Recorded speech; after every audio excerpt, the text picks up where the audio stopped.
Welcome to a Foxy Tech Tips tutorial on making your Mac show screen mirroring in the menu bar.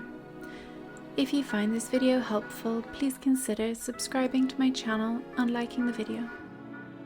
Start by clicking the Apple logo in the top left corner.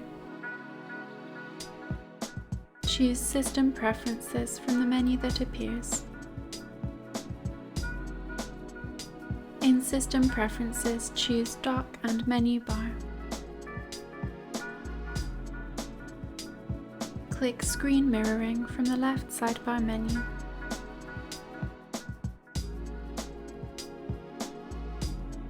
Now just click Show in Menu Bar so that the checkbox is checked.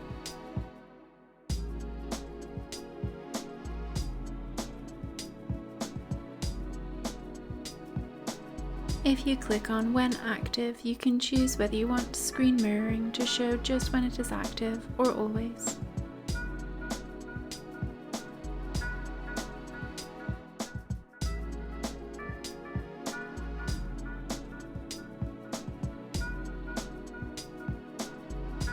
When Show in Menu Bar is turned off, you can always get to screen mirroring from the control panel.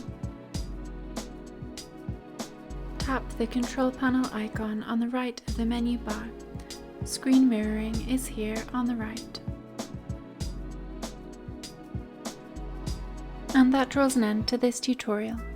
Please like the video if you found it helpful and subscribe to Foxy Tech Tips for more Mac tips and tricks.